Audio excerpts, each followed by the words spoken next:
academy or Yes. police academy. Can you go back to that slide and share a little bit about, yeah, that one. Yeah. A little bit about what does Citizens Police Academy look like? Yeah. And once a person goes through that, how will they be able to assist our police force? So the Citizens Police Academy, the primary focus of that is to bring citizens into a academy type atmosphere. And what they'll be going through is all the departmental policies and procedures. We purchased a real live training simulator. So the citizens, and there will be an application process. The citizens will sit there, and it also will be hands-on as far as real-time police activity, for as crime scene investigations, our policy procedures regarding use of force, vehicle pursuits. So those are the main primary policy procedures they'll be, walking through. We'll be walking through with them. The training simulator, they will be going through real live shoot, don't shoot scenarios. These are the same type of scenarios that we all went through when we attended the basic police academy. So it's a application process that citizens can submit to. Yep. They will be reviewed and then accepted.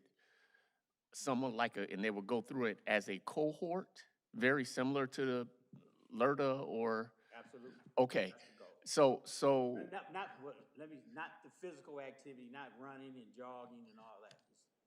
okay. It won't be nothing physical like that. So what is then the intended useful purpose for sending these persons through? What will they be able to assist with after completion? So, utmost importance, they will gain knowledge of our policy and procedures and how we respond to crimes and our reactions to crimes and certain incidents. They will be viewing real live body-worn camera footage, real live crime scenes, things of that nature. So that would give them a better understanding what these officers go through on a day-to-day basis, number one. Okay. And then we will have after they go through this, we will have a volunteer. They can sign up and be volunteers if they choose to or don't choose to. But that's the ultimate goal. Volunteer to do what? Whatever they want to do. They can answer phones. They can be at our mini stations, which we already have volunteers there. But they will have a greater knowledge of police activity. Is this the expansion of an existing program, or is this a new program? This is a pilot program. This is a pilot program. Has it already been built out with this curriculum and all, or? That's what we're in the process doing now, the curriculum, the schedule, things of that nature. So is curriculum development being done in-house, or is there an outside? It's done in-house. This pilot project has been done in other communities, and we're basically attempting to mirror those already existing Citizen Police Academy and fit it to the mold what we do here in the city of Flint. So for the officer or officers that are developing the curriculum, how much of their time is being allocated towards this endeavor? Probably an hour a day. An hour a day. Depends on what the schedule is for the Citizen Police Academy. Okay. And do you have a goal as to how many persons to go through with the first cohort? We're looking at 20. 20? Possibly 20. Okay. And what is the projected cost of the program for the first iteration? I don't have an exact cost, but cost is minimal because we're doing everything in-house. We're not hiring anyone from outside. And it's not going to cost anything to have them utilize the simulators and those type of things? Simulators owned by us. Okay. And will we have officers that are going to have to facilitate the training? Absolutely. And is that going to be part of their regular, however many hours salary week, or what? Yeah, it's going to be part of their normal duties. an addition to their normal duties, I'm assuming. No, it won't take away from their normal duties. Okay. Because each instructor, we're looking at an hour, if that. Okay. An hour per, how often are they gonna meet and how long will the cohort run? That's what do we're you trying think? to develop now. We're Okay. trying to decide the schedule. Okay. That's can, won't be time consuming for us and we won't bore, those, cadets. And then the community engagement coordinator, what is that in practice? That's the sergeant. He's also in charge of our PAL program. He's responsible for our community engagement. So if we get invited to several community events, and he's the coordinator of that. He comes to me and say, hey, we have a group that is having a neighborhood association meeting. They want someone present. They want you present, Chief, at this meeting. He's coordinating all those efforts. He's also working with the Crim Foundation, National PAL program. He has several duties he's responsible for, so, And is that the person who's also gonna oversee the community policing academy or no? yes. Okay. And then there was another slide, and I apologize that I was a few minutes behind. And it's the intelligence real time. I think it was right after, or slide or two after that one.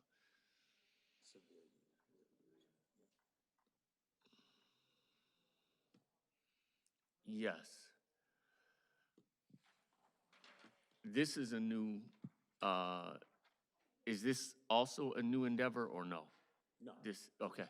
So that, The threat management unit is, can you talk a little bit more about that? When you, because I heard you mention, or could you share again what that focus is for that group? the threat management unit. Mm-hmm. So if a threat comes in, Councilwoman Tanya Burns said somebody called my phone and said they was gonna kill me. We're gonna investigate it.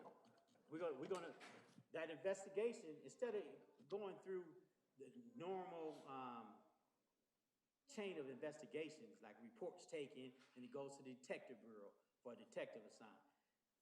The Real-Time Crime Center and Intel Center, they have the capabilities, they have the technology, they have the knowledge and the expertise to investigate those thoroughly and to see if there is a valuable threat or not. We want those type of threats and those type of incidents to get immediate and isolated attention. So, as I stated, to avoid any type of violence and prevent it. How many, is that gonna be is that a full-time effort, or is that in addition to something that someone is already doing? It's in addition to what the Intel analysts are already doing. They do this on a daily basis. That's why it's more conducive and efficient to run it through the Intel Center. Okay. And I don't know, again, I may have missed it in your opening comments and that, but overall, as it relates to the budget, how much of an increase, if there be one, are you asking for over the previous year's budget? Overall for police department I and, have our financial, Angela. I actually did not prepare that. I just put the budget together, what they need for FY '27. So I'm not exactly sure if it's, how much more it is next year. But this year, I can get that information and figure that out, yeah. okay. Expenditure total is 1.5 million additional. Is it, okay? Yeah, because the budget book would have it, yeah, I did keep on that, yeah. So 1.5 additional over what was approved for 20, What I was looking at fiscal year 26 estimated, not the budget. So it's actually down around 800,000 for what the budget was for 26. But estimated, it's up 1.5. If you don't have this, we have a copy. Did you get a copy of this? Yes? Yeah, okay. Okay, we have 13 seconds left. I yield. Can Angela still get that for us, please? Thank you. Hi, Chief. Hello. How's it going? Good. Good evening, everyone that's here with the chief. I'm gonna try to keep this really brief because I only have really two things that I wanna dive into here. With the new salaries and wages, is that including? Excuse me, with the increase, is that including the new salaries and wages that were? Are we seeing those numbers here represented from the contracts recently approved? No. I keep hearing that about it, a couple of different things, but like, we have some new things that are affecting this budget now, correct? So can we get a budget that's actually reflective of, because we said this in the last budget hearing as well, that there were some things that and I understand, I appreciate y'all for preparing it in December. Thank you very much. But again, we've had quite a few budgetary things that have changed since this was prepared. So can we get something that accurately reflects what we'll actually be making a decision for moving forward?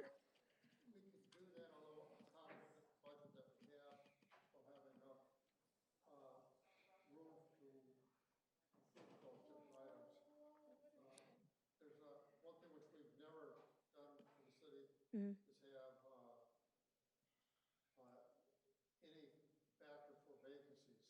Mhm. Right. Right. No, no, I hear you, right? But what I'm saying is when we say yes or no to a budget, we're saying yes or no to some of those things that have been added or decided on since you've prepared it.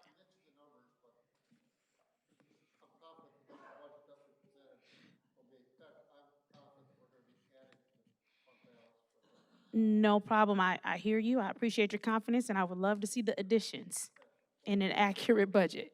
Thank you. And then I just want to go a little bit more into, and you've already said that you're going to get us the numbers for the NSOs and all of that. We've had some turnover. I guess I have three questions. So we've had some turnovers as far as the NSOs are concerned, correct? Yeah, we've hired to fill Mhm. vacancies right now. Hired, thank you. Currently, we only have one vacancy.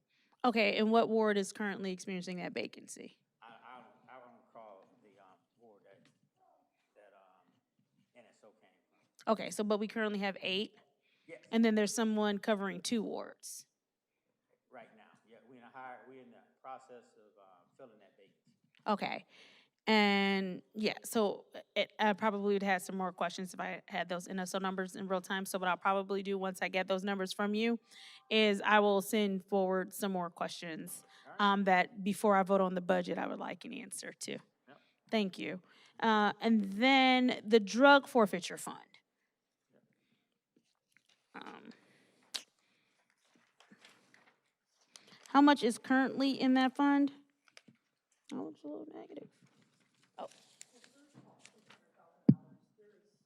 You said 600,000? Yeah, there's like three specific funds that, there's custodial funds, and that's where there was no drug activity, and then there's the forfeiture funds where there was drug usually involved. And then there is some money that they get from the US Marshals. So how much, and I know all three of those total make up that 600,000. So individually, how much? They're right around 200,000 each one. 200,000 each? Seven, I think one's 219. Okay. All right, so we're looking at 600,000 in that particular fund.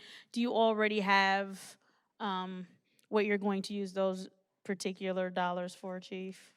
For FY 27, they're only gonna use it for,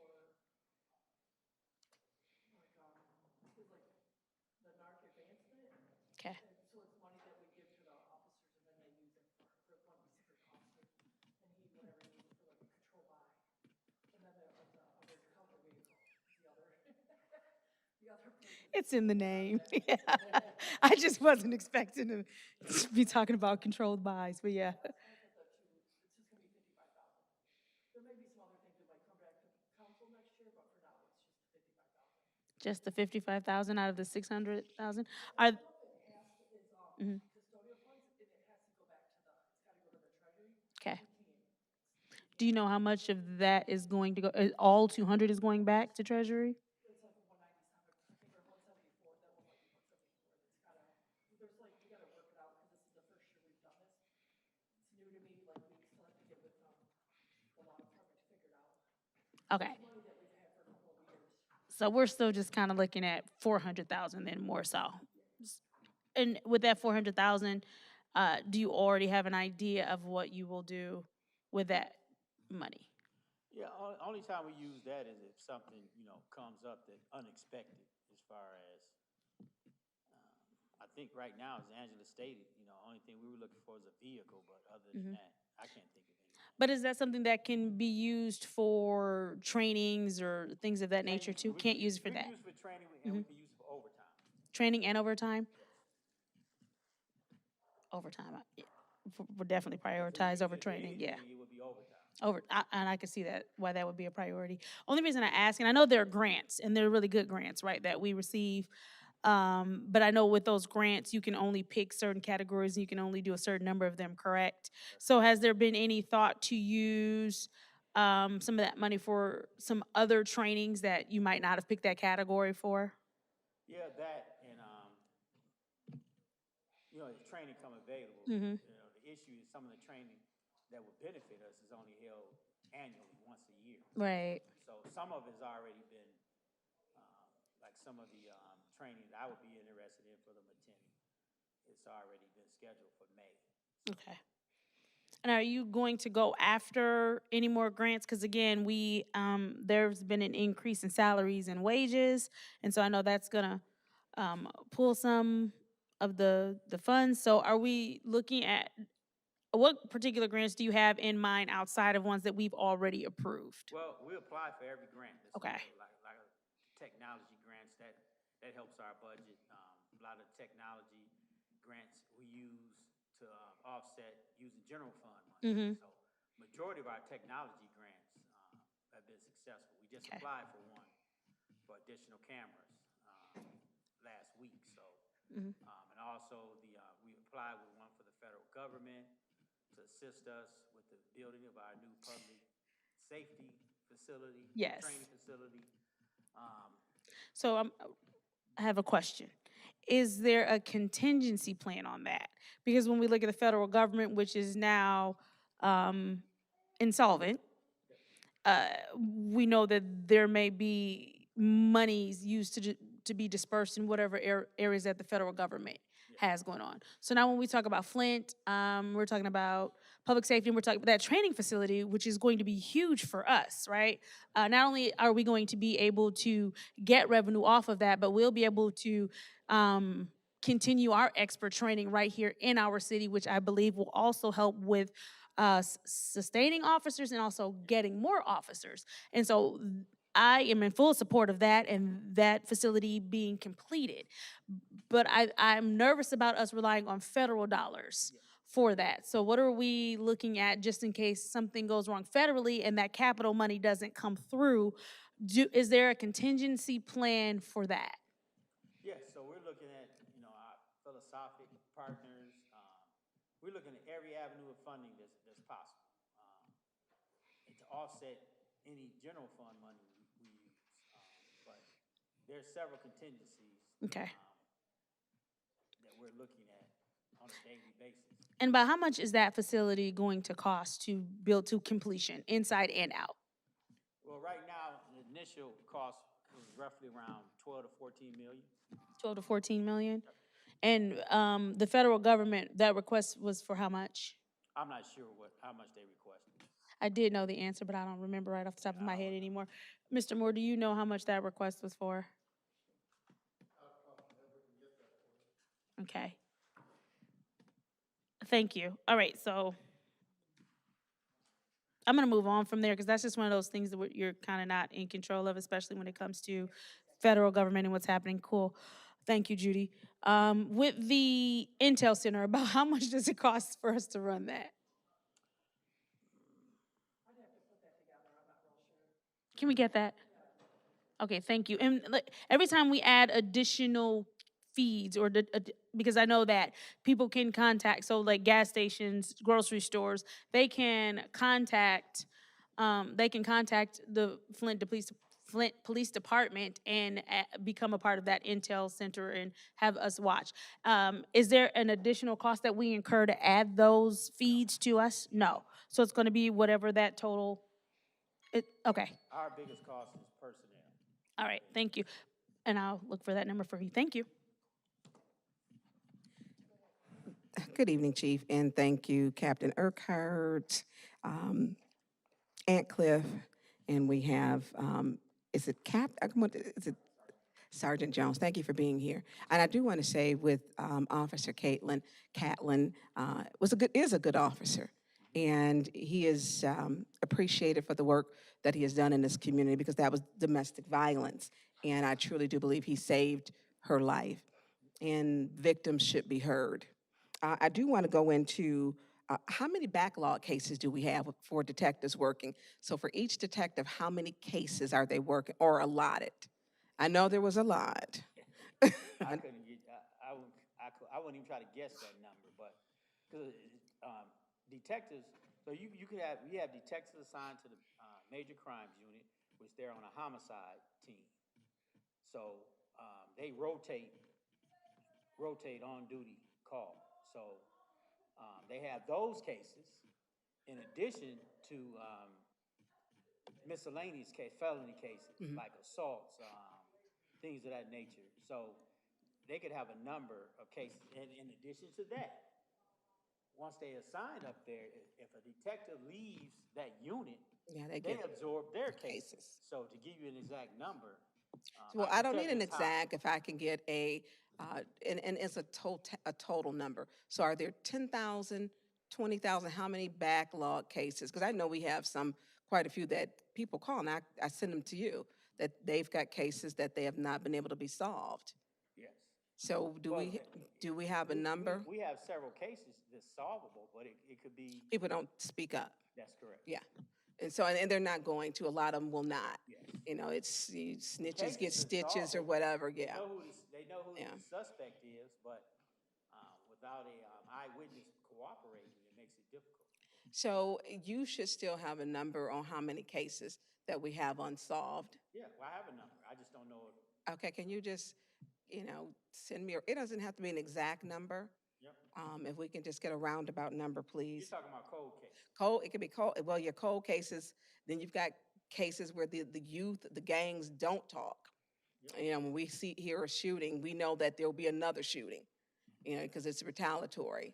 And life is not something that they value, many of them, as they run around here brandishing guns. And I didn't grow up like that. So my other question, if you can get that for me, traffic stops. We have one traffic officer on the road? No. How many do we have?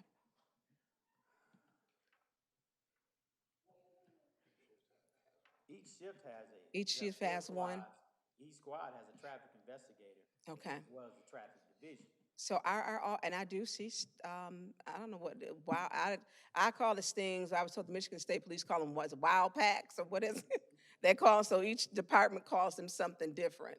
And so are we increasing these because Ballinger Highway, and I know you travel that, and they fly up and down there.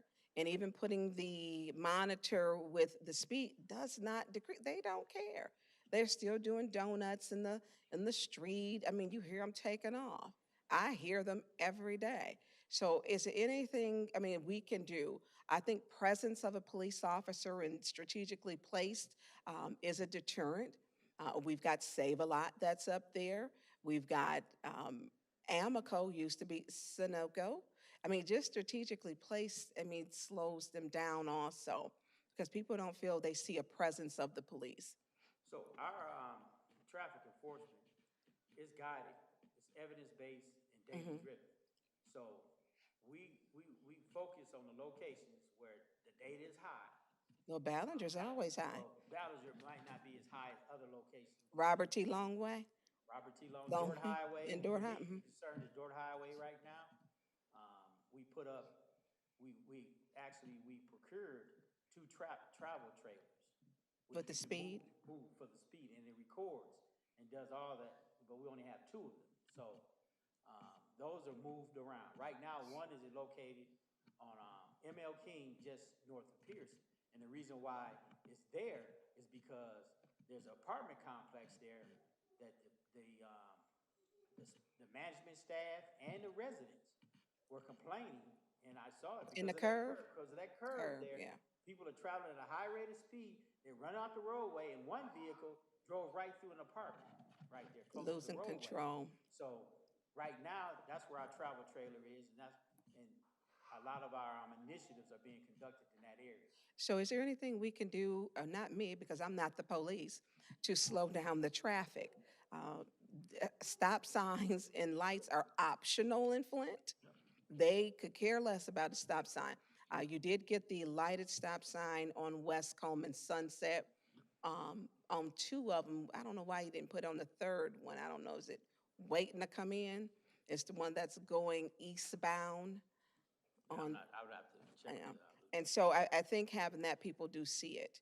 You know, it's more visual that they can see it, but Flint residents need to slow down. It's like the Autobahn. There's no speed limit here. And it's dangerous, especially as our children are out in the street playing with the basketball hoops. You know, they don't want to go to the parks and they're pulling them out into the streets. And I don't care what street you live on, you will see generally a basketball hoop and there are no parents around. And it's the same even on my street. There's two of them that the kids pull them out and they don't move. It's a different culture now.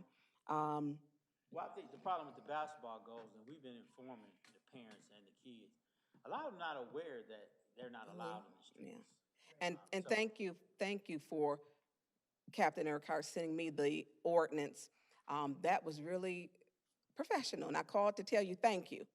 So I did leave a message because it was bothering a veteran from the Gulf War, and certain things can set off his PTSD. So thank you and Chief for addressing that. I appreciate that. I do want to get into, Chief, I've spoken to you about the animal cruelty and the dog fighting. I've had several dogs thrown in, some in garbage bags, some weren't in garbage bags. The dogs have multiple bites on them, which we know that they've been in dog fights. And it's not uncommon to see them. They throw them generally, the discarded bodies, in between the street and the sidewalk. I was concerned, and I received several calls with the press conference that was had Friday, that there was a dead dog tied to a tree. And once the press conference was gone, a animal rescue showed up and took a picture with the dead dog in her arms. Is there a reason why we didn't remove the dog when the press conference was over? I'm not familiar with a dead dog. Well, the news, all of the news they actually were out there. We're not going to show the dog. It's back in the back right-hand corner. But I'll send you the picture. She sent it to me. And I'll send you, I don't know which news, 5 in Mid-Michigan now had it where the dog was tied to a tree and he was dead. With the house with the tires behind it. But the dog was left there. What are we doing are we going after anything to go after the animal cruelty? People love their pets. I had a rescue dog who had a bullet in him.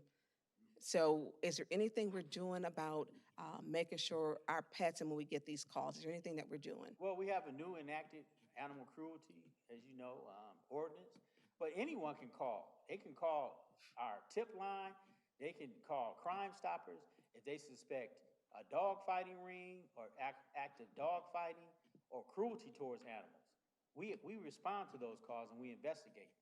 So one of But it's a larger issue than that. Well, It's yeah. a partnership between Animal us, control. animal control, and the sheriff's department. So with animal control, and you and I have talked about this before, being closed, technically, they stop taking calls at 2:00 p.m. Because they're trying to, finish up the number of calls. And then they're closed holidays and weekends. So one of the things with some of these groups, which we talked about, is maybe trying to secure some funding where they can pick up these dogs. I had one of the worst dog bites where a resident, she lost her leg because of a vicious dog. And Mott Park, they seem to love dumping their dogs there for some reason. They discard them and they leave them. And so we're seeing a lot of dogs just walking around. And it's dangerous because people want to walk in their neighborhoods, and especially the seniors, for exercise and just for enjoyment. And there's a lot of dogs. Yeah, they call 911, they say it's a vicious dog in the area, are they afraid of a dog? All they have to do is call 911 and we respond to those calls. I will send you, if I can send to you, and I've been CCing Captain Urquhart, we need to do something about the dogs, and this is not enough time. What time is this, over 6:30? What time is it now? 10 to 7. 10 to 6. We're going to do 2 rounds. Okay, thank you. Okay, I want to remind fellow council members that this is a budget hearing, and please stick to how initiatives that you are interested in will affect the budget so that we do this. Anyways, I'm going to go to the NSO issues because last year's budget, I believe, ended up, you had requested additional money for NSOs. And this would help alleviate some of the problems with other NSOs covering people being off, sick, whatever. Do you only budget for 9 NSOs in this budget? No, I just was informed that we budgeted for more, so we'll be hiring additional to the. How many additional? There's 3 or 4. There's 13 in the budget, and I think that's what was in the budget for last year. So I think that that is a very good thing because then you can do the hot spots, because I know at certain times you have actually done concentrated different wards, and that would be great. How many drones do we use, or do you not want to answer? Do we have any drones? We have drones.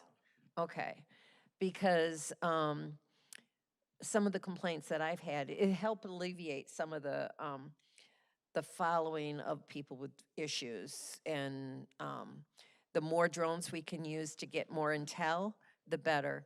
You know, complaints that I've received would benefit from having those drones so that we're not having police officers following.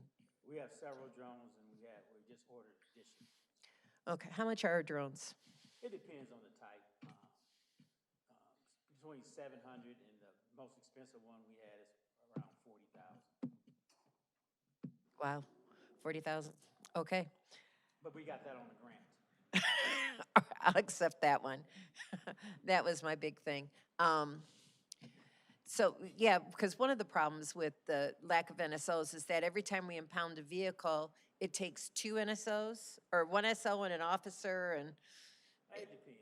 yeah, in order to, If it's just an abandoned vehicle, with the owner's not around, no issues, they usually handle it themselves. okay, But sometimes the vehicle owner come out irate, then an officer has to be dispatched. okay, because we want to keep that to a minimum, obviously, for our budget. And then when we were talking about the civilian police academy, you said that it's going to be a no additional cost. It might not be at a cost, but it does have a cost, because each individual hour of officer time teaching that class is identified with a certain cost.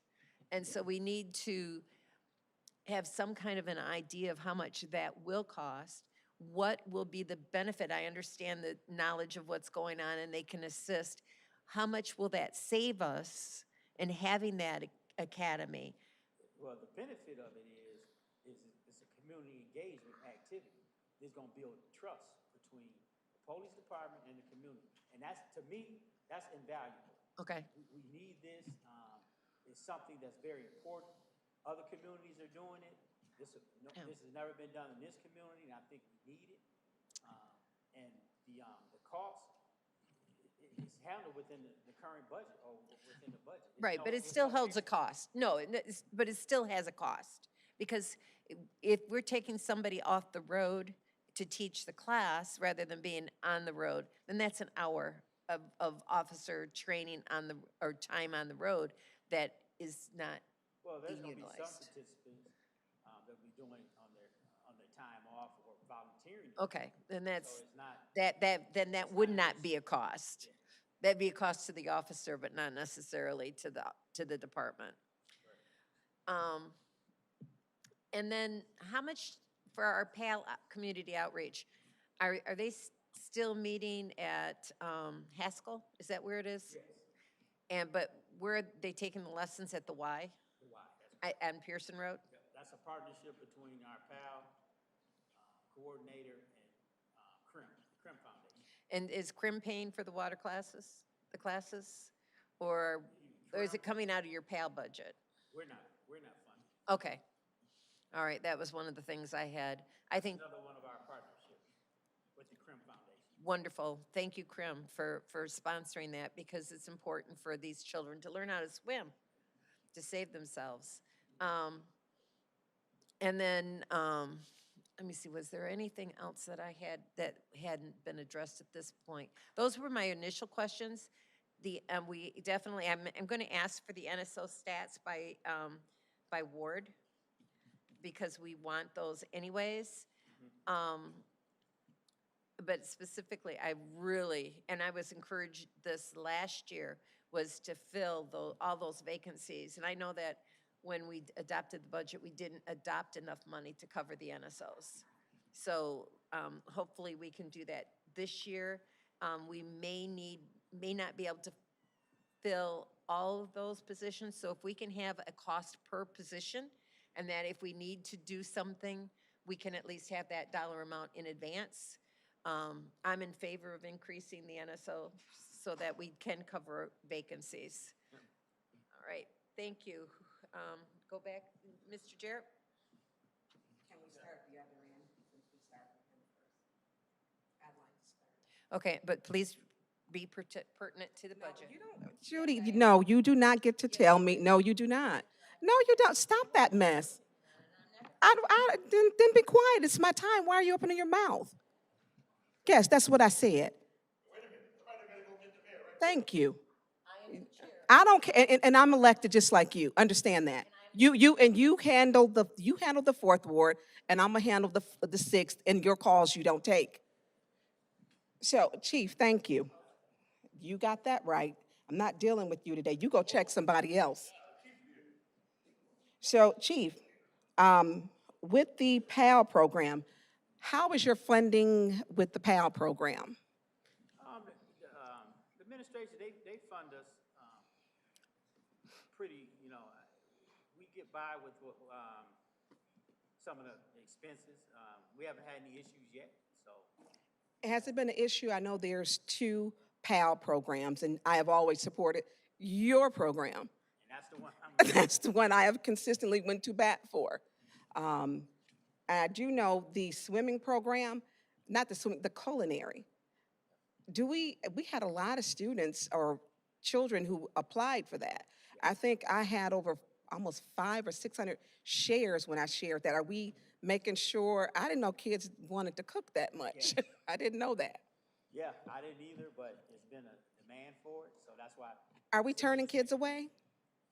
It depends on, I have to get with the sergeant, who is the community event coordinator, and I'll ask him those questions, I get that to you, but I don't know how many he's accepting, and I think that's based on the instructor. They only Okay. will take, but That, the more the merrier. If we can take 50, we'll take 50. it was really popular, but I guess we don't have home economics in school anymore. We don't. So you used to get that in 7th, 8th, and senior year, high school.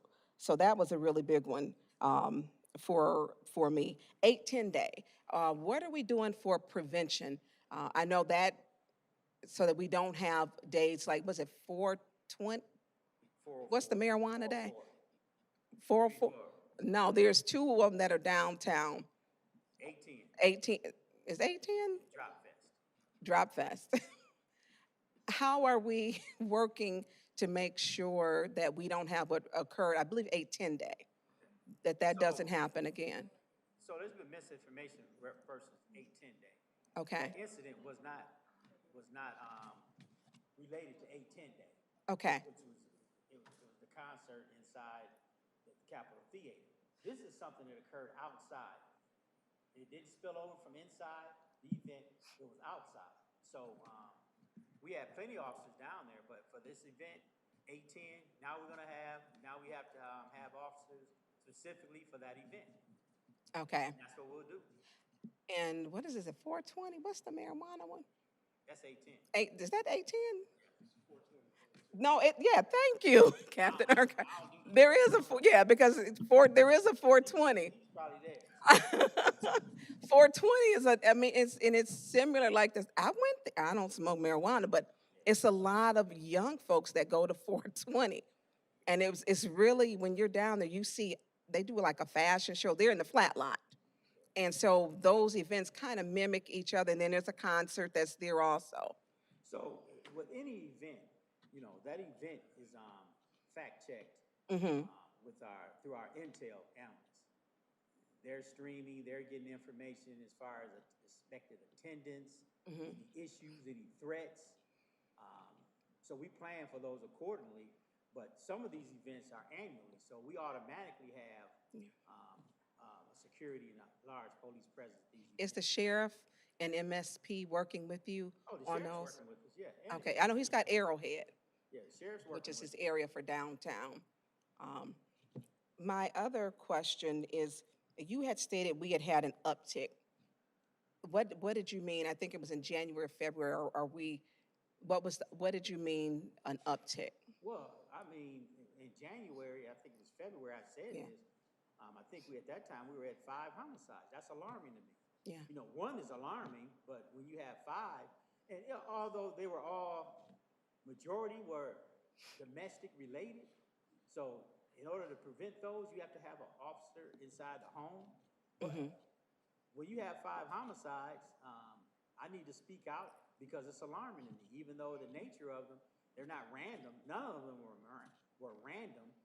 They all were targeted, but it's. So they were concerning. acquaintance, so they knew. Oh, absolutely. So I'm getting a lot of calls, the gangs, which I've shared with you, and people need to know, because these kids are walking around with guns with no problem. I don't know how they're obtaining them or whatever, and there were people who were upset that the Capitol was shut down. I was not one of them. So safety, I know they began fighting downstairs, and we know where that goes, you know, and so what are we doing? Because it's getting warm, and they get out, and there's been some shootings, just firing off the guns. And so who do we report that to? Who do residents report that to? Because 911, a lot of them don't feel comfortable. Ms. Bernstein, stay with the budget, please. That is the budget. What's your report, what's your request? Through you to Councilwoman Burns, I would also be interested to know how that impacts the budget and how we might be able to fund that, please. Thank you, Councilman Jarrett. And you can stop that garbage, Judy. So, because this one thing you can relate back to it, do we need more officers to whereas it would impact the budget? So I don't know what your thing is, but you need to get off that with me. Because if we're talking about majority of Black children who are getting shot. So what are we doing for the gangs activity? I know we have our special units, but how are we identifying them? I know we had a 14-year-old girl who was shot, and it's like, when I need to get someone, you know, so, and residents feel comfortable, how do we do this? You know, I know you talked about the resident policing program, but how do we connect the residents to where they're comfortable with the police, with that program Citizen Police Academy? Well, the Citizen Police Academy isn't to address, you know, the juvenile gang violence. It's to bridge that gap between the police department and the community, building trust, so the community feels that they can trust the police department to call with those tips, call with those information. And confidentially, I can say, we are receiving those calls. We Are you? receiving tips on who's out there carrying the guns and who's involved in this gang activity. I'm receiving them personally. So, and we're responding, we're investigating. So we just continue to build our community engagement activity. And How many dollars do we spend on gangs? I know there's a Kia gang, which someone called me, that they steal Kias. it depends. That is not, those type of investigations aren't the sole responsibility of the police department. I have an officer assigned to the gang auto theft unit. They investigate those. Is that a part of FANG? Do our dollars go into, they're not? We don't, only thing we fund to gang is an officer and their grant. They provide, I think, what, 65%? 37% of our wages So 37% of the wages. for that officer assigned. and it's just one. Just one. And then the balance of the wages, the city pays for. Okay, and it's one officer. How many gangs do we have? Do we know? Because We have multiple gangs and they're, do you need more funding for? I mean, as far as our response to gang activity, it's officers. We just need more officers and we're in the hiring process. All of our activity is based on our staffing levels. How many full-time officers do we have right now? Minus command staff? Thank you. So there's 62 officers, and then there's 30 sergeants, 9 lieutenants, and 2 captains. And then the deputy. So Captain Urquhart, you're one of those. So we have, okay.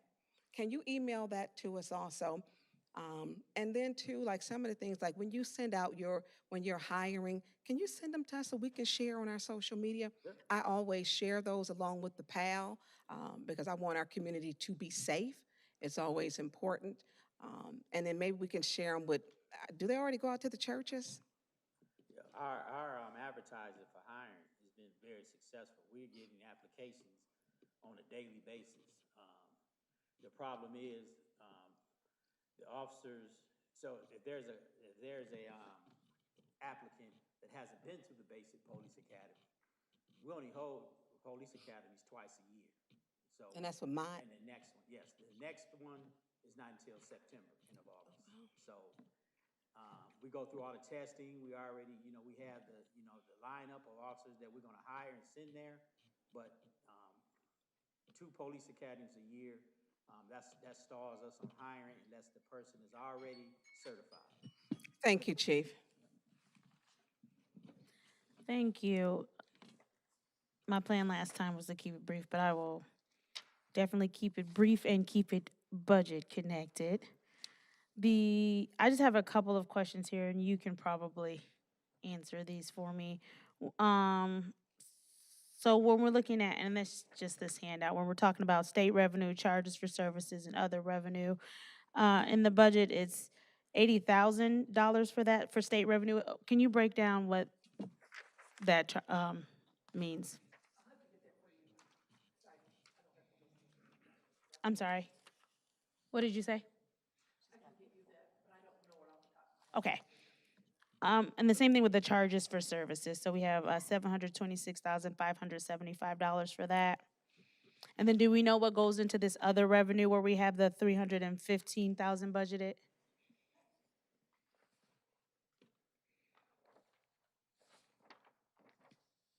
Okay. And then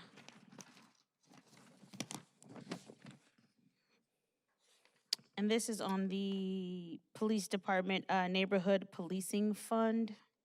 I just want to make sure I understand this particular thing. So when we're here and we're talking about current real property taxes, delinquent personal property taxes, payment in lieu of taxes, help me understand this. Yes. Okay. That's where, like, I think this year for 20s, I think you're 500 and some $1,000. I don't know, it's like $562,500. And that pays, helps with the cost of like 3 NSO officers and a lot of the garage charges for all the NSO vehicles. And then also pays for the administrative bureau of the. So this is just basically saying from like the property taxes and delinquent personal property taxes, how much of that will be used for the police budget, if I'm understanding you correctly. For the police, the property tax part, so I really focus on the expense side. Help me understand what that's for. I'm sorry, go ahead. We have millage Right. for the neighborhood police. So then, correct, that's what this is for, is how much we expect to get from each of those. No, no problem, thank you, I appreciate that. So from current real property taxes, we're expecting $1,972,413.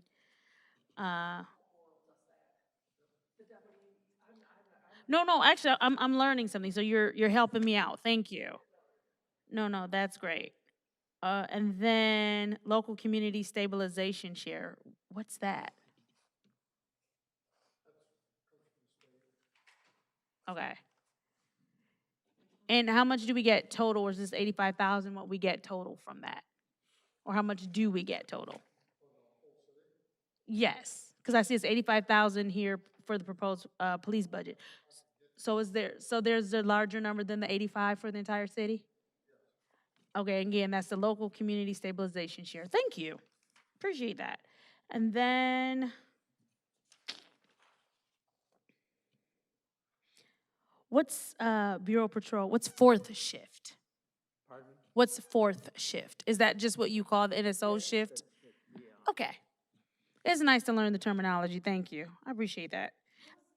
All those divisions like that was from like years ago when we had probably 500 officers and we had to break them all up. So we now don't really use that so much, only in that fund. So like in the 101 fund, everybody's just in one division. It's the 101-301-000. Just those two village funds, they have those divisions. So, Mr. Moore, you might want to change that. Thank you. I appreciate it. You know, y'all hand me a piece of paper. We're gonna go through it. So I think I'm gonna yield the rest of my time because I pretty much have an understanding about everything else, but you're gonna get me those items. I appreciate, well, the council, you're gonna get the council those items. I appreciate that. I don't think that I already asked those questions. General fund, I'm set. I'm good. Thank you so much for your time, Chief. Thank you, everyone who joined this evening. Thank you. There was the NSO statistics. Can you bring that one up again for me, please?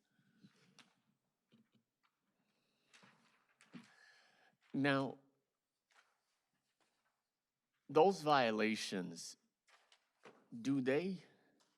so I'm seeing blight tickets, and that would come, is that the only line item there that comes with a collectible infraction, or are there others?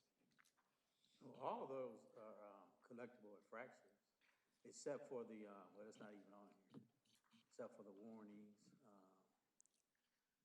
So if they're issued a citation, I guess, say,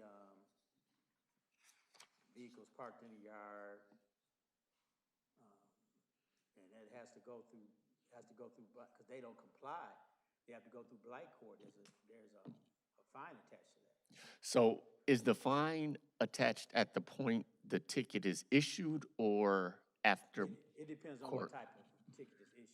If it's just a ticket issued to move your vehicle off the lawn, the city property or their lawn, they're given a certain amount of days to move it, and there's no cost attached to it if they comply with the citation. There's other ones, the cleanup, the trash accumulated on private property. If they clean that up, there's no fine or anything attached to that. Okay, so where do we look to see what has been collected in citations by way of the neighborhood safety officers? Is that somewhere in this budget? It's actually blight. Yes. The funds go into the blight department. Okay. Go into the police department. So the NSOs issue it, and the line item that collects it is in blight.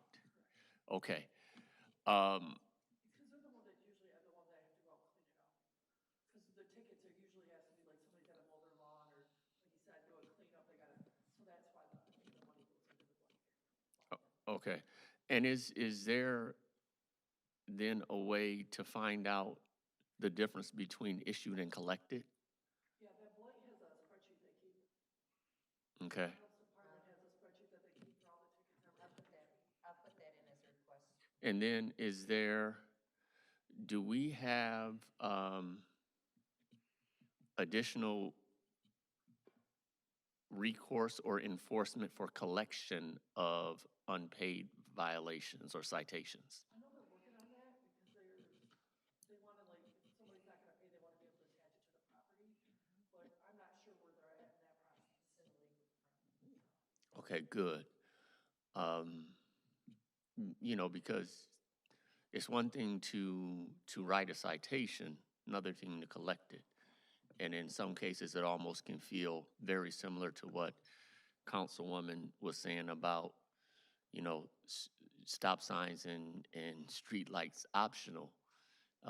Sometimes persons feel like, and what you gonna do about it, you know? They're actually doing good on collection. Good. I'm hopeful. I'm hopeful. Yeah, it's been increasing quite a bit. I'm hopeful. Okay, though that was really what sort of popped out in addition to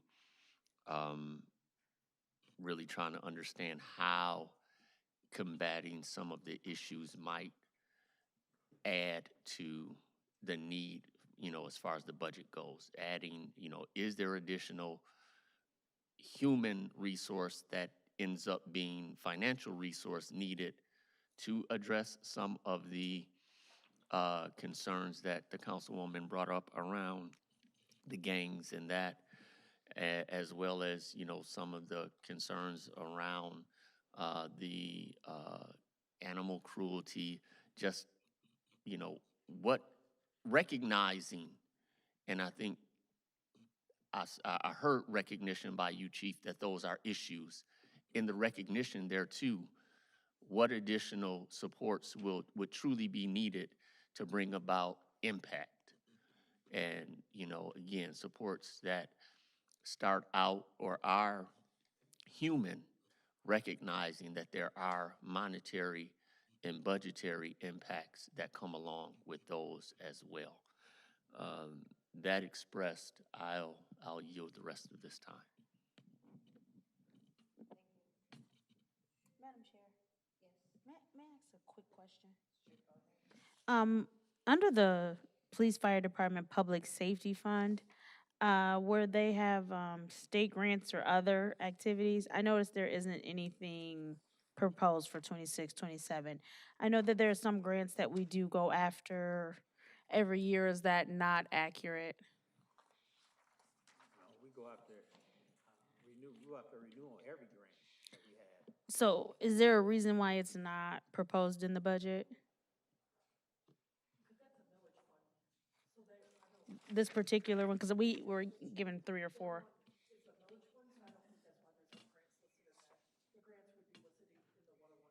Thank you. And most of my questions have already been answered throughout the time and through other discussions throughout time, the last several months. So I appreciate it. I'm going to go ahead and call this budget hearing to a close. And thank you very much, Chief, and your fellow officers for coming. Appreciate it very much. And you will be getting an email from Davina All right. with additional questions. Thank you. I'll get that next chief a hard time.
It is now 6:32, and I'm calling the budget hearing for Fire Department to order.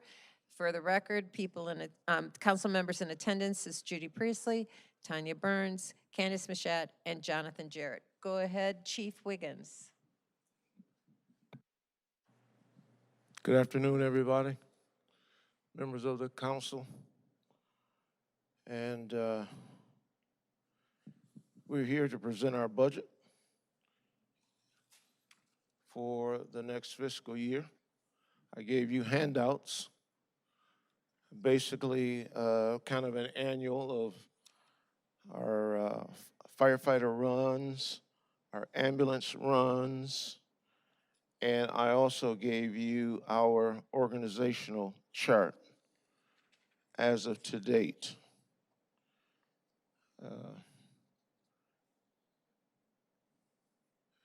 And we are submitting our budget with the help of the finance director. And I await your questions.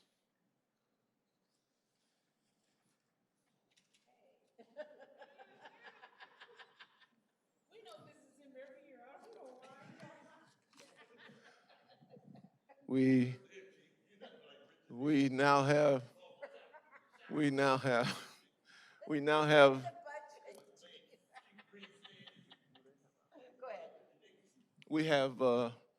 today we have 96 firefighters, and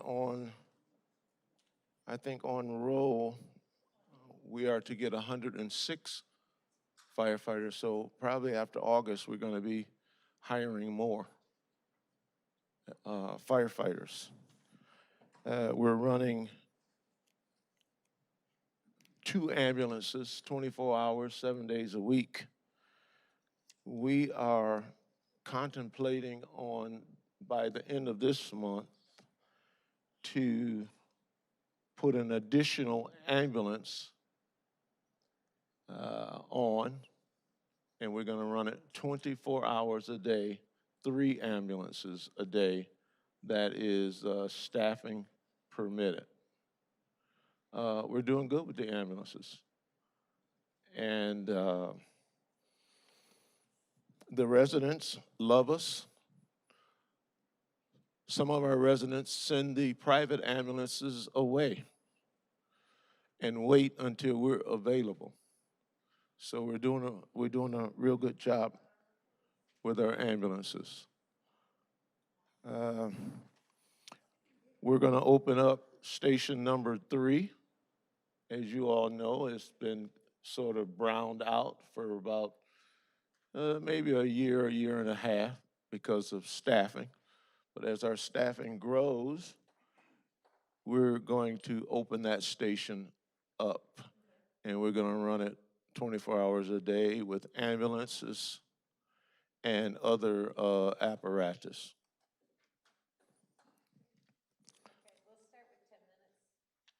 10 minutes. Is there anyone who'd like to go first? Okay. Thank you, Chief. Yes, ma'am. And the ambulance are doing very well.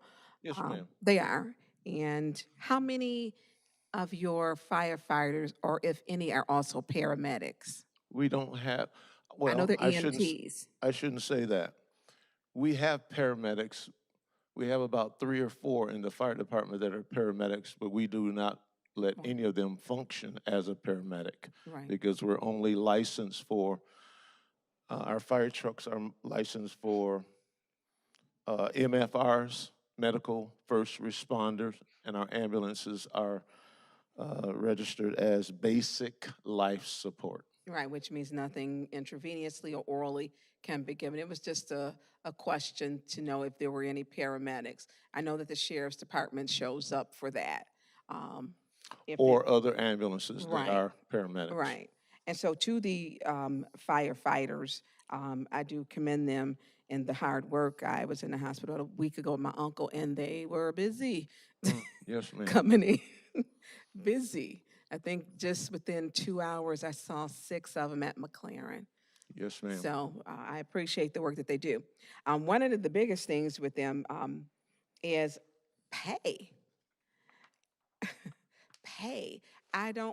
They receive such good training all the way around, as far as with fires, first responding, EMT, and the pay. Are we losing any of our firefighters to other municipalities for higher pay? That happens all over the country. And that's their option. But to your point, we don't have our people complaining so much about pay for the ambulance people. We pay them about, I think, right around $17 an hour, plus we pay them $200 a day extra every time they ride the ambulance. So some of our ambulance people that love being on the ambulance, they make more than a lot of the firefighters. So So are the they, ambulance people are not complaining so much. so are they separate, the ambulance staff and those who are riding the rigs? They are dual classified. Dual Okay. classified. We hold 42 firefighters in the ambulance program, meaning that they are mandatory riders of the ambulance. 42. And anything above the 42, they are not mandated to ride the ambulance. Okay. So that's interesting. So I want to skip to, thank you for that, but I am still concerned at their pay, not just for the ambulance, but the firefighters. So they start at, is it $15? And they're in contract negotiation now, are they? Starting this Friday. Starting this Friday, they're in contract negotiation. I would hope that we could see a livable wage for them. That is a hope, because they do a job where people go, everyone else is running out, they're running in. And the weight of that apparatus on them, I believe it's a 20-year, like your body, it breaks it down. And so I would love to see a higher pay for our firefighters. I don't want to see them leave to another municipality with all that great experience. Thanksgiving, we saw multiple fires, literally multiple fires, on Rankin Street, Genesee Street. There were so many fires. And I know that they had to be exhausted on a holiday that they weren't spending with their family. That we were out If feeding. they're scheduled to work on a holiday, their family will have to visit them in the fire department. Oh, I completely understand, because that's what I did with my husband and my children. When Yes, ma'am. he was the fire marshal in Yes, ma'am. Saginaw, so I They can completely visit the understand. next day. Absolutely. He also sometimes had to come home to get a change of clothes with Yes, the ma'am. rig, because you can't leave that rig if he worked over, so I Yes, ma'am. understand. So I do want to make sure with pay with them, because that's a lot of exhaustion. They were literally, it was Detroit, I say Detroit Street still, but it's ML King now. All up and down there were a lot of fires. So I would like to see, since they start this Friday negotiation, I want to make sure that they're paid a livable wage. I do, because they're important, especially with the number of fires. So we had, was it last year, was it 353 intentional fires, which they considered to be arson. And I know we have a high stock of blighted homes that or vacant homes that people will go in and live. And I had one that should have been torn down with the fire escrow fund, but it was not torn down in October on Court Street, like Court and Ballinger. I turned that house in numerous times to be torn down. And I had to take the call with his sister stating her brother had died and his body was unrecognizable. So I appreciate what the fire department does. But as long as you have, I think it makes their job harder when we don't tear down these homes. It just does. Because the people, I took a call today where they took a barrel inside the homes, and they said, said they were some drug users, and they took a barrel and heated up in the living room, and they thought the house was on fire, but it wasn't. They were controlling, I guess, with the barrel full of, where they started a fire. But we're not getting these homes torn down quick enough to where some of the homes, even when we do report them, it will catch the home next door on fire, and depending on which way the wind blows. And it makes your firefighters' jobs harder. So how many total fires did we have last year? Do we have that?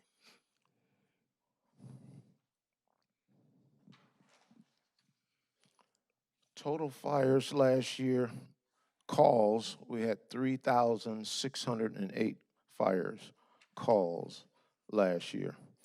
The average calls per day are about 9 calls per day.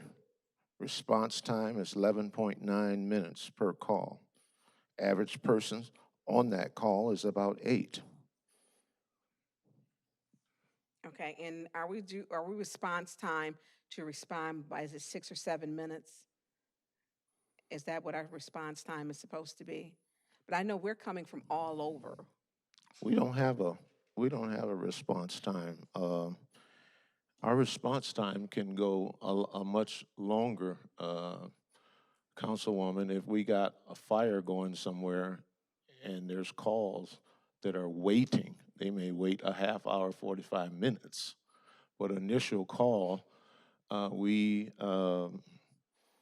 demand our people to be out of the station in 2 minutes. So that's dressed in their fire gear boots and in the rig and in the process of getting out within 10 minutes? They better be. Okay, and so that means they're on the way to the call. Okay. What's your question?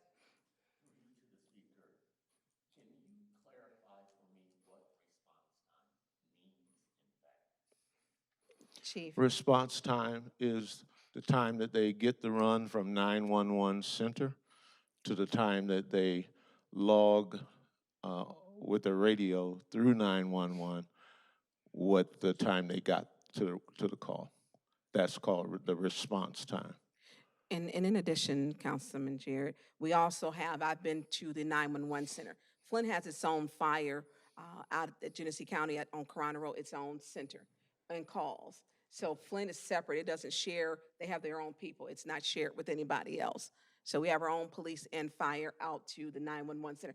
And I've been out there. What does that mean? I'm curious at what you're Yeah, talking that about. means that they have, so some municipalities share, other municipalities share in Genesee County.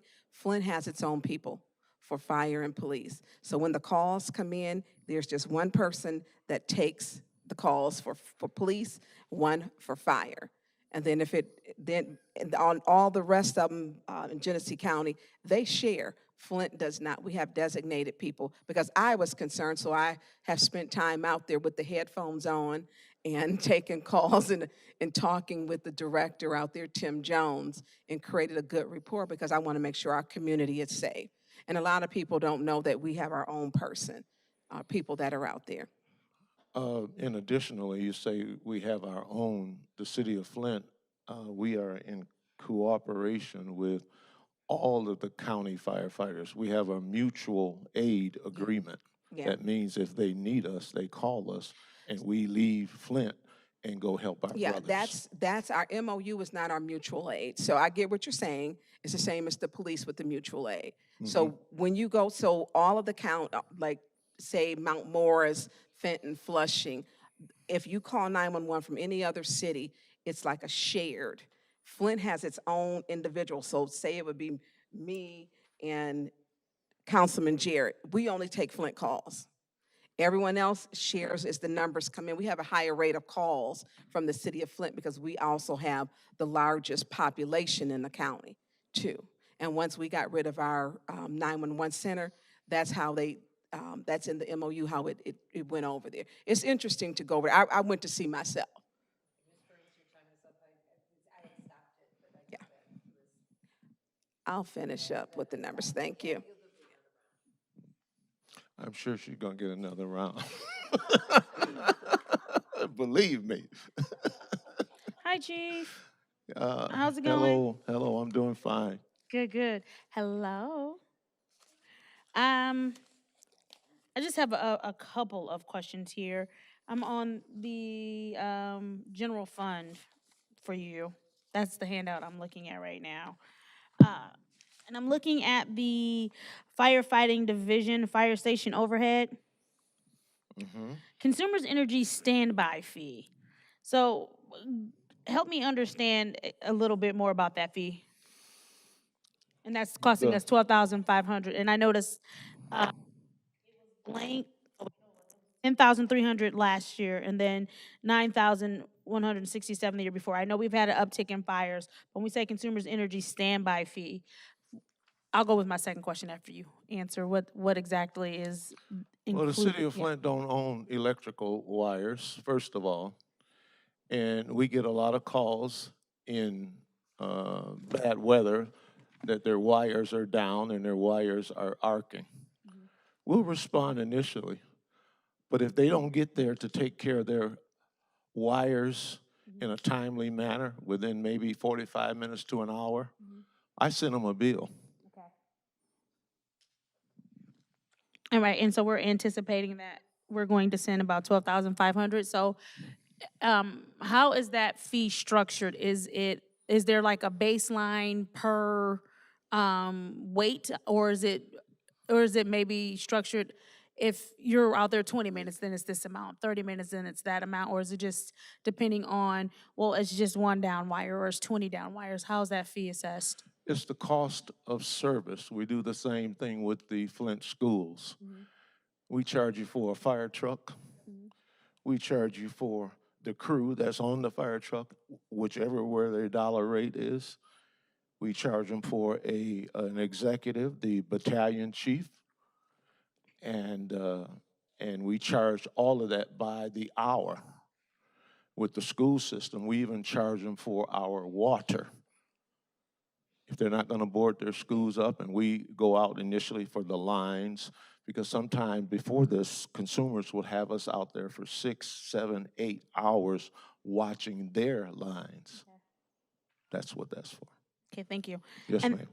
then with the structure fire fee, notice in 24, 25, it was 66,000 and some change. Then it was 2025, 26, it was 72 and a little bit over 72. But then here in 2026, 27, we have 100,000. What, help me understand. Well, that's in the master fee schedule. If we put your fire out in your house, we're going to charge you $500. And if you got insurance, you'll turn that over to your insurance company. That's just basic rate in the master fee schedule that we charge automatically. And so we're assuming that these are, when we charge that $500 and we have this 100,000, is this assuming that these structure fires are in homes that are, people are living in? Occupied. Yes. Correct. Wow. And so that is quite an uptick. So we're figuring 30,000 more? Well, when you're talking fiscal year, we only got a couple months. But we charge for our services, and it's been approved by this this body in our master fee schedule. Okay, so when we're Cost a looking, lot of money. I see. When we're looking at the code enforcement illegal burns fee, 2024-25, we had a $70 fee. Then there was nothing there when we went to 25-26, but then 26-27, it's only 1,000. Help me understand. And when this says code enforcement fee, who pays that particular fee? Code enforcement fee, we will charge that to that homeowner. Okay.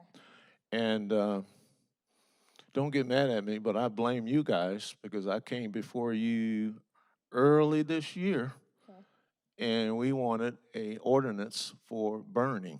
And those people, if they want a burning permit in their backyard to burn specifically seasoned dry wood in a perfect container and everything, that we would charge them about $50 to $100 a year, in which you all declined to give me that. So, Understood. I was a declining vote. I stand by that. Yes, With ma'am. this code enforcement illegal burns fee, only $1,000. That's all we're expecting from that, because I feel like you're well, the thing of it is, people burn for a lot of reasons. If you're in the backyard with your family and you got your grill going, we're probably not going to bother you, especially if you got a hot dog that you're thinking about. there's a difference between but- there's a but- difference but between if your you in- barbecuing and your burning. But if you in the backyard, a lot of people are smelting wires to get the insulation off of it things like that, then that's a bad situation. Or they're burning lots of rubbish, then we'll put it out. And if we have to go back there, then we will send our inspector to try to get them a fine. But that fine is quite low. I think even with this $1,000, I think you're going kind of low, especially since I know for a fact we'll have a lot of people illegally burning. So maybe we should bring that ordinance back before. I'm still going to say no, but you can do whatever you like. The answer is still going to be no. She won't have a vote here. So here we go. Looking at the ARPA grant. Equipment vehicle, I think that is actually pretty self-explanatory. Never mind, I don't need to look at that. The demo remediation of fire land improvements, noticed in, what was that, 24, 25, there's nothing there. But then 25, 26, we have the 500,000, and then 26, 27, we have the 500,000. Why is the number projected to be the same? And then with the 25, 26, was that the actual for 25, 26? Because I noticed it said amended budget. So was that the actual for that?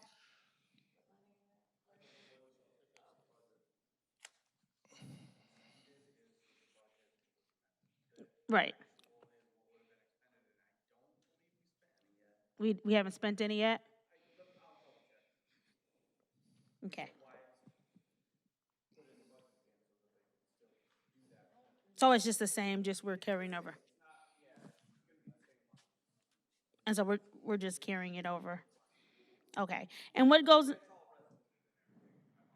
you're fine. Thank you. I appreciate your explanation. And what goes into the demo remediation? What goes into that? I can't speak to demo remediation. I can't speak to that. Chairwoman Priestley, I can do we know make a note, because I want to know? I do know we have structures Yes. that we try to have torn down emergency because they are a hazard. So if this 500 is in your budget, but another department does it, then they just turn around and bill you for it? Is that what's happening? I believe that's how it happens. Okay. It's reserved in my budget. So, like we need DPW to come over and tear something down because it's a hazard, then they take it out of that fund. Thank you, that's very helpful.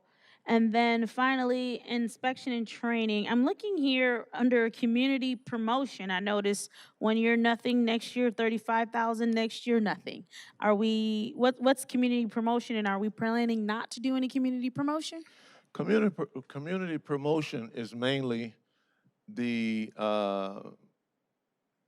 products we buy for fire prevention. We call it swag. And everybody comes over to get our swag, and we're about to move some money in there because this time of year, and then Fire Prevention Week, and For sure. and certainly some of you council people You already know you'll see me. come over and raid us. Yes. So that's where we get that money, and we're going to be transferring money in there because we're going to make a large purchase. Do we know how much you're going to transfer? Probably about $25,000 to $30,000. 25 to 30? Okay. Yes, Chief, you ma'am. already know what I'm going to ask you, even though I know I bugged you tremendously last time, and I know And you had- know what? we had to have extensive saved lives. conversations. It's It does. education. It And does. so we spend the money for fire prevention. That's important. For sure. My next question is something that can be offered offline. I will yield.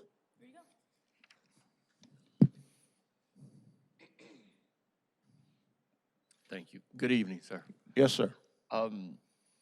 Question around going back to the ambulance service. Ambulance? Yes, sir. And I remember something coming before the council, and I believe it was approved for another ambulance. Was that the third ambulance, and we already have procured it? Or do we need to procure a third that you mentioned earlier? To date, we have 4 ambulances. Okay. And I think what you approved, we already have it. It's not in service yet because we're waiting on Motorola and 911 to put their electronics inside of it. Okay, so we have 2 that are in service, 2 that are ready to be or in the process of being outfitted, or is that third one already outfitted in? The third one is already outfitted. We use that as a spare. Okay, And we just bought a brand new one we call 164. But Councilman, be aware that these ambulances run night and day. oh, yeah, We started a year and a half ago. Some of those ambulances have 50 and 60,000 miles on them. And so we're going to be coming to you all regularly, at least once a year, to buy a new vehicle. And we're buying small, inexperienced vehicles. We pay $250 for an ambulance, and they can run as much as $750. But we're getting by with those cheaper ambulances. Yes, sir. okay, and you made mention of an MRF, MFR. MFR, excuse That's me. a That's a medical certification, you said. first responder. Right. That's a fire truck. And then you mentioned that some carry dual classification. Some of the firefighters, I'm assuming, then get that MFR. Am I understanding that correctly? No, sir. Okay, help. So let me understand the dual classification. Some firefighters went out on their own and received their paramedic license. That's on their own.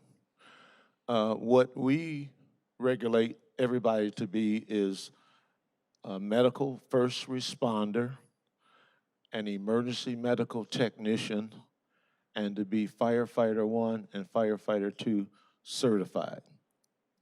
So we're dual classified with the firefighter 1 and 2, and then the emergency medical technician. That is a right to work there. Everybody has to, but the chief. Everybody has to be with those 2 qualifications. Firefighter 1, firefighter 2. And And- emergency medical technician. Okay, so everyone has to have that. Is that Yes, sir. correct? So all 96. Yes, sir. Okay. And then you said 42 have something else. What was? No, we require, because we run fire trucks and we run ambulances, we take the lower scale of our seniority all the way up to 42, because we feel that we can run successfully 42 people, 3 shifts, 7 days a week. So we cap it at 42 people that they have to ride the ambulance. Okay. They just have to ride the ambulance. They're in that scale that any time of the day or the hour, we can order them to ride the ambulance. Anything higher than 42, generally they remain on a fire truck. Okay. And if they go out on a medical run, they're going out as medical first responders. Okay. So because we are in budget hearing, and I want to stay relevant to budget hearing, I'm also understanding in addition, or I'm in looking at numbers made to believe, in addition to saving lives, which adding a third unit may contribute to, it also can contribute revenue for the city. Is that a fair statement? It's a fair statement, and we're still not getting to all of our residents. Those 2 ambulances running 24 hours, 7 days a week, there's still residents that we would like to also service. And we get complaints because the private ambulances come and they want their own service. Right, okay. I think I'll yield.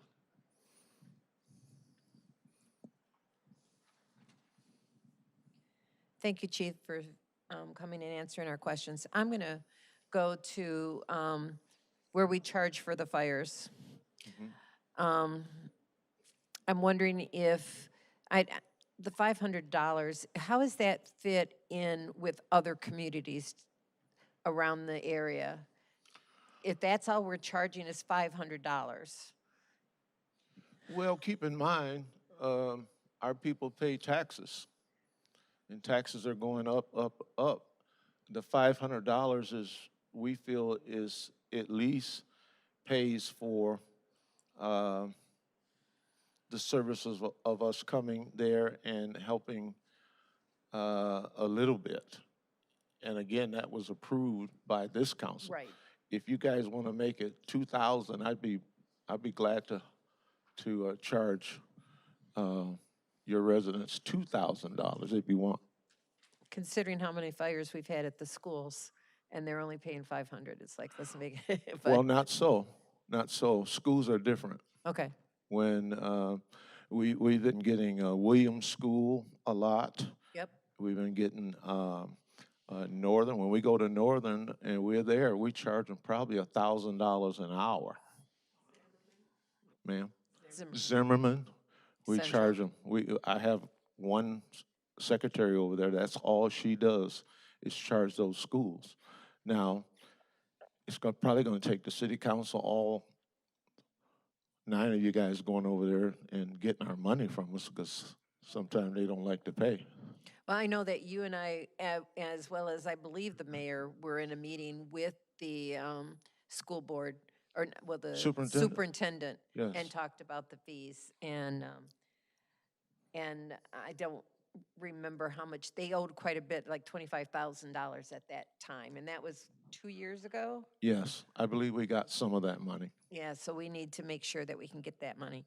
So since, if we're charging the schools, can we charge the land bank?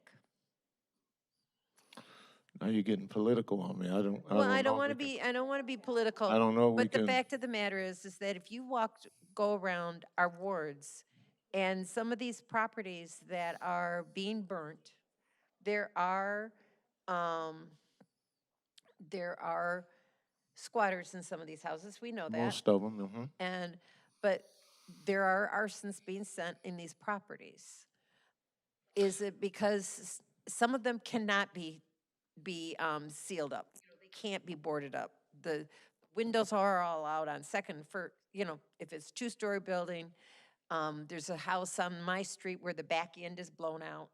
There's another house in my ward where there's no back end of the house at all. There's a house on Woodrow with no walls on this, outer walls are gone on the side of the house. So how can you secure that? Well, keep in mind when we are initially going to the fire, 911 don't tell us who owns the house. Correct. So it has to be after the fact. But if we get a house that's not approachable, sometimes we have houses that we call do not enter houses. We don't enter that house. And if we can't put it out from the outside, then it has to burn itself out.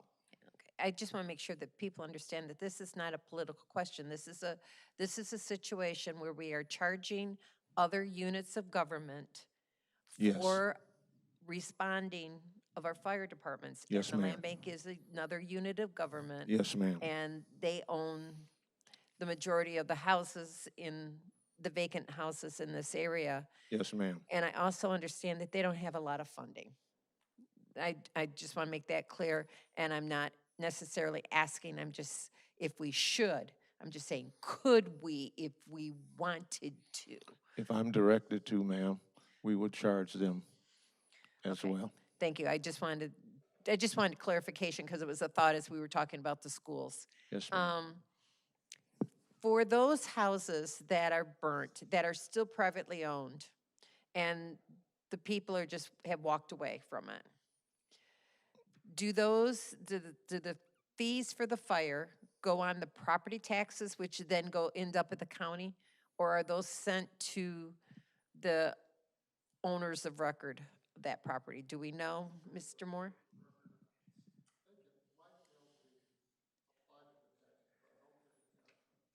I think we should be taking these people to court for those kinds of things that they walk away We from. send it over to the But Treasury that's Department. also something that we're dealing We with in send it to another the ordinance Treasury that's coming up. Department, and Amanda writes the bill out. And if they don't pay it, it goes on the taxes. Okay, so that ends up unpaid because Yes. they're going back to the land bank and Yes, the ma'am. land bank, exactly. So that's one of our problems. The fires in these is obviously a difficult issue. So I'm gonna go back to our EMS, our ambulances. I think that this has proven to be a very successful endeavor.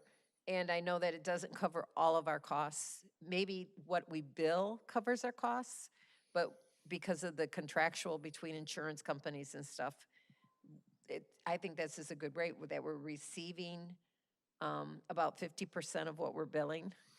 Right around 48%. Keep in mind that most of our insurances inside the city of Flint is mostly Medicare, Medicaid, as they say, Obamacare, things like that. If we're outside the realms of the city, then they get into the Blue Crosses, the more heavier insurances that they're paying, sometime $1,200 per run. Our normal runs here is about $350. Oh, that's not bad at all. And that's primarily, we're not advanced life support, so we can't charge as much as the other No, ambulances. that's basic. Yeah, Basic.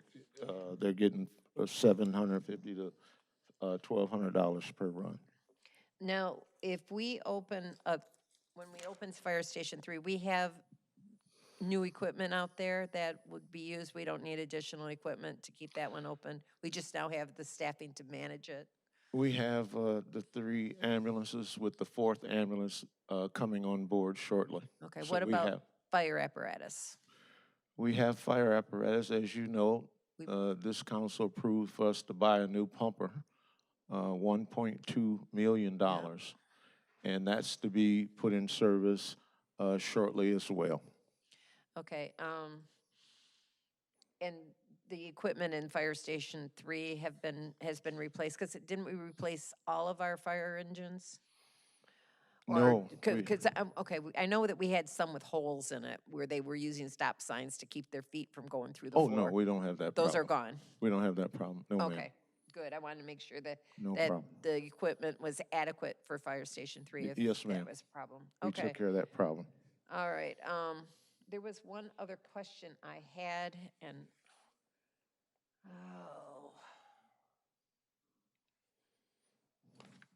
I think it got answered.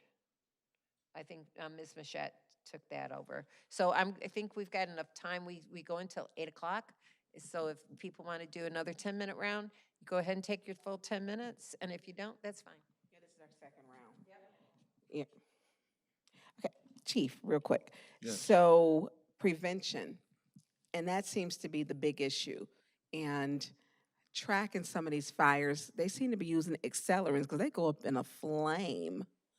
And there's nothing you can do but watch it burn for the safety of the firefighters. So do you still do the prevention in the schools? I'm glad you said that. We just had a test for prevention. We had one person to pass, and we promoted him into prevention. Now we have 2 people in Prevention Bureau. A city this size must have a prevention. Yeah. And so they have been ordered by me to deal with the schools, daycares. That's why we're buying all this swag. We're The swag. And so it is vital important to have a prevention bureau, and hopefully we're going to get one more person in there. They will be going out to senior citizens centers. They will be going to senior citizens high rises, because if we can't prevent the fires, then we're doing nothing. We're spinning our wheels, because there will be fires. Yeah, And if we can't prevent them, we're in trouble. and I think the prevention is critical Yes, in ma'am. learning how to handle a fire and what type of fire? Because Yes, every ma'am. fire isn't one that you put water on Yes, ma'am. at all. You got to be the most versed in firefighting, so. I studied with my ex-husband, okay? We needed, I did. I quizzed him, okay? I honestly did. He needed a job with some insurance, and we had little kids. Yes, ma'am. So it was for our family at the time. Yes, So ma'am. I read them books with him. So um, with the ambulance rate, and I do want to touch on that, with them going out. So we have a 50% collection rate, and $2,494,071 was billed. We received $1,256,000, 796 back. So we have, that's out there not collected, 1,237 and $237,275. That's not collected. Is that because is that the Medicare you were speaking to? Yes, Or but you're no not, insurance at all? but you're not going to get it because when we Okay. send a bill in, we have a ambulance billing company. When we send that bill to the insurance company, they discount that bill. We can't go fight them for that discount. Okay, Uh, we can't do it. So we get what we get. okay, thank you for that, Chief. I appreciate you, because I just wanted to expand it. So they have a certain amount of rate that they're going to pay for ambulance? Yes. Each insurance company? Yes. Depending on who and what type of, or if you have insurance. So Yes, ma'am. your billable rate is not the rate that you get back Yes, ma'am. necessarily. You get back what's already pre-approved in your health insurance program, Yes. if you have one. We just partner with the Veterans Administration. Okay, They pay lots of money, Veteran Administration. They can pay us up to $1,500. So they have approved us. So anybody that's a veteran, we're going to get a lot more money. okay. So I want to go on to, because this was interesting to me, because I've always been supported in our fire prevention, and also it's CO2. So I had a lady call and state literally that she could not get, she called 911, and they said that the fire department would not be dispatched. We're talking about prevention. She ended up going to the hospital. She had gas, had been poisoned, her and her family. And the difference is, she called me while she was they tagged me on Facebook, and I said, call me. And she had actually had a gas leak in her home, and they would not, consumers, if you call consumers, and I called for her, this was Saturday, about 9:30 p.m., with her on another line, listening. They stated if you don't say gas, they don't come out, that they say, call the Flint Fire Department, 911. We know that CO2 is a byproduct of gas. No, Or, well, I'm talking, if no, your furnace. no. Let me stop you.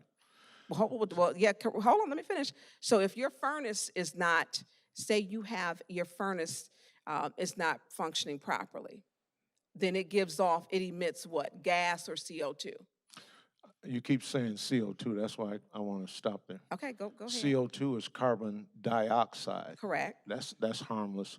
CO is carbon monoxide. Right, well, I'm That'll sorry, it's kill you. carbon monoxide. Yes, ma'am. Yes, so thank you for that correction. Yes, ma'am. And so her carbon monoxide was going off. Yes, ma'am. And she called consumers, and they wouldn't come. They said the Flint Fire Department is supposed to come. Well, they only police their gas, and they won't come out. They feel that that is a fire or medical problem. But we will come out. I'm surprised no one called the fire department. But we will come out. Yeah, and I'll shoot an email to you, because she did not. And so we're talking about prevention. She just happened to call and stated, what was going on. But I did not know that. And then they stated that the fire department didn't have the tools to take care of it. That's not true. That's what I'm like, well, do we need to fund him for the proper tools? Don't or- need tools. Okay, We right. just open up the doors and windows. And let it out. Yeah. And then, but then you cap the gas, cut the gas off? Carbon monoxide doesn't come from the gas, the consumer gas. That's totally different. So if it's a furnace faulting, because she had a program where she had the furnace, she just got a new furnace from consumers. Carbon monoxide is a byproduct of combustion. Okay, but I'm saying from the furnace. Yes, ma'am, you got it. Exactly, that's what she had just had. You got it. A furnace that was put in. You got And it. so I didn't understand when they're telling her that the Flint Fire Department, because I know you got some tools. I picked up one at a scene and made sure you got the fire pick that you cracked the doors open with. Right. But Yeah, I wish you'd give me that because I want to investigate that. I will give you her name. Yes, I ma'am. will give you her name and her phone number. Okay. I will do that before I leave. And thank you for clearing that up because she was frustrated. Yes, She had ma'am. her grandchild there also. So I'm gonna go back to, with the 353 arsons that we had, do we know were those mostly vacant or homes that were owned by land bank or? They were mostly open and accessible places. Okay, People love to burn. We Americans, there's something about Yeah. fires, and if they cannot be detected, they're gonna set it afire. that's like Zimmerman School. Yes, ma'am. They stay setting Zimmerman on fire. Yes, ma'am. And so we're billing, and I'm gonna be at the next school board meeting to speak about it. Yes, Because ma'am. I'm getting calls, and they have drones. One of my residents, Michael Kraft, he records them with this drone. Wow. And so he's got license plates, and he's got, I wish you'd give it to us. absolutely, I will give it to you, because he calls me 24/7. I will give you that because his drone catches the license plates, the people coming in and out, and the schools are not properly boarded up or secured. They're not. And we keep having this problem. And I know Zimmerman put barricades around because dumping was another problem. Same thing with Northern. Well, they done burnt Northern down pretty much. I don't know if it's much left. Well, just to let you know about Northern, we refuse to go in there now because the roads are impassable. Yeah, You can't even get down the road. from So- the dumping, From the dumping, yes, ma'am. yeah. And that's a shame because that was a nice school. Yes, it was. Okay, yeah. And so, what is the salary for a firefighter? Ah.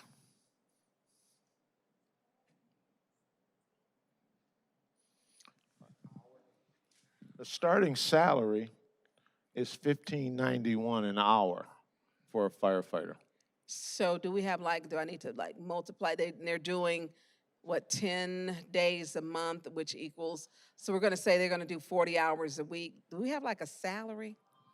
And see, you got to realize that $15.91 an hour, they work 100.8 hours a pay period. Right. So that 15 equals to a larger number than just $15 an hour.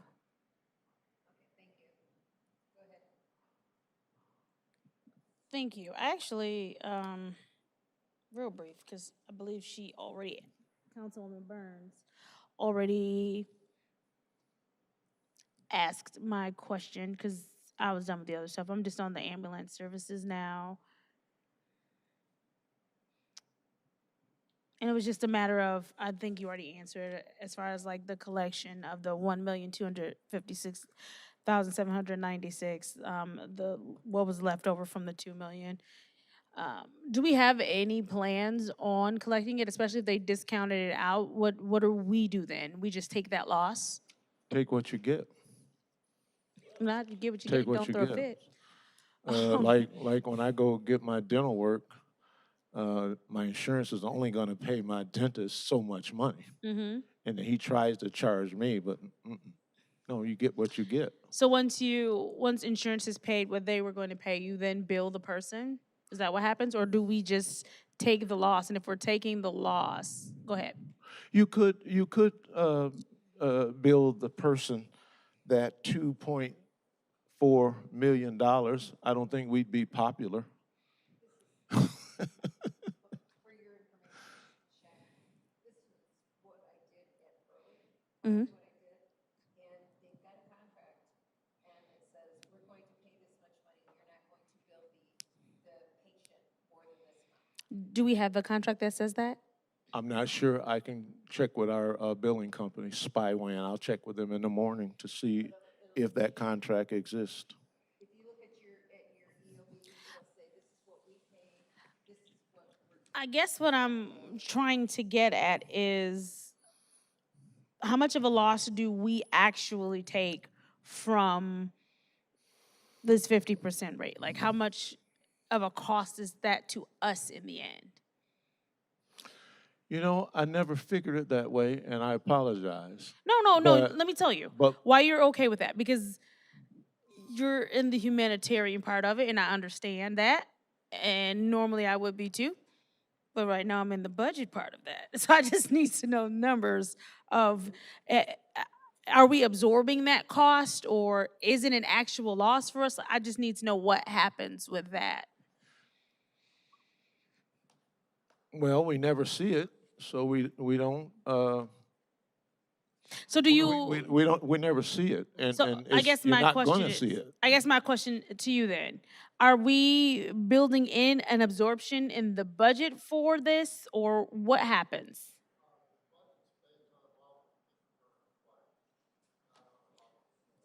Thank you, that is very helpful. For those at home who did not hear him, the budget is based on what we believe we're going to collect, so we don't even count the other half of this anyway. If we happen to get it, then it just becomes a surplus. Sounds good. I yield.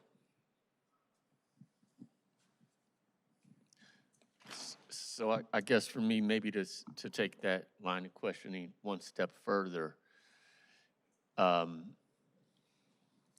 for the amount that is collected, the 1.2 whatever it is, the 1.256 million, that does cover the expense of that operation? Okay, then I'm good. I yield.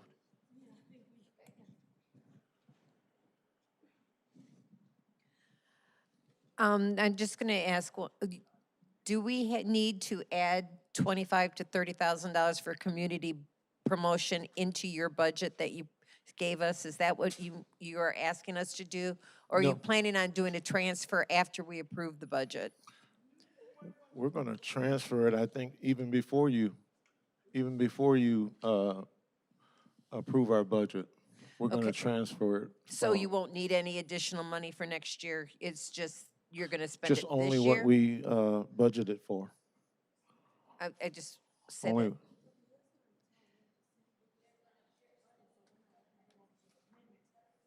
you're gonna do an additional 30,000 is Well, what you're I was asking? wondering if we needed to do that when we go to approve the budget, is add the money for promotions, because you kept saying you were going to transfer it.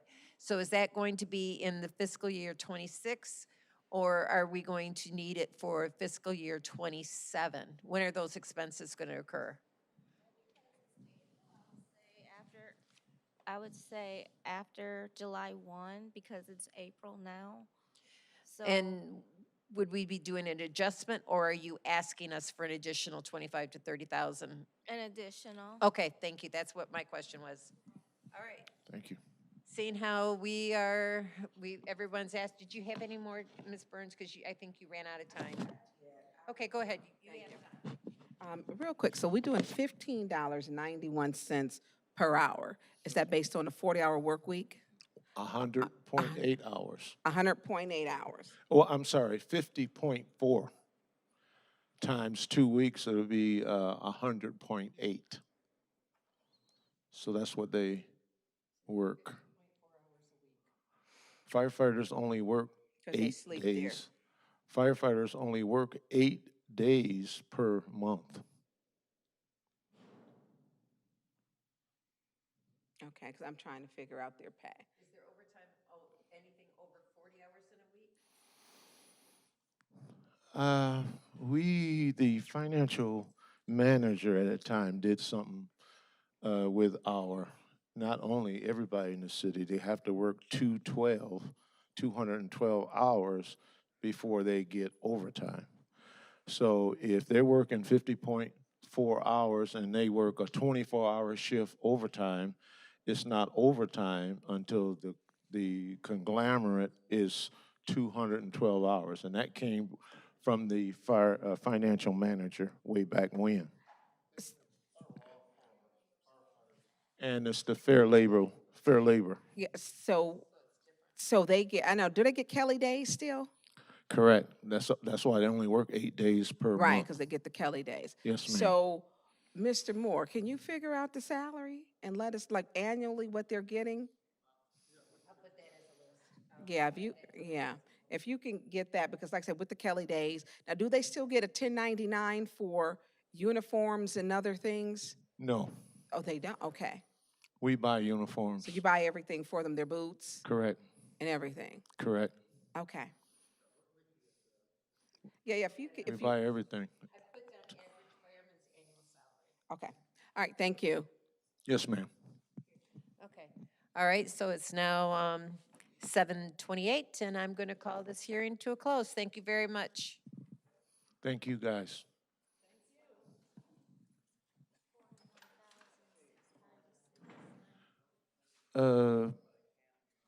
Councilwoman, $41,696 per firefighter.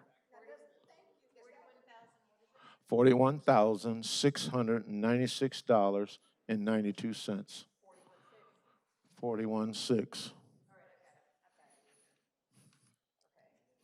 That's a good salary. It's better than McDonald's. Does that include when you have the ambulance, for those who are on ambulance, that they get an additional 200? Okay. Can they work the rig and do the ambulance? Can they do what? Do the rig, work the fire truck and the ambulance? Correct. Where they could work. They do. They will rotate according to their shifts.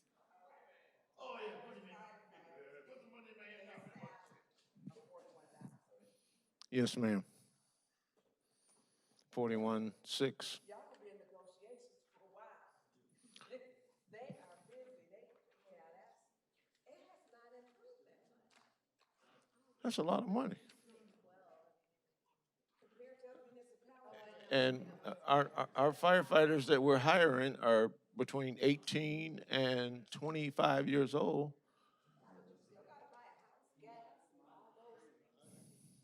Yeah, I know that when my son, he was making 26,000 a year. That was his first year. Well, you know what? I done heard so much about him. I gotta meet him. I got something to tell him.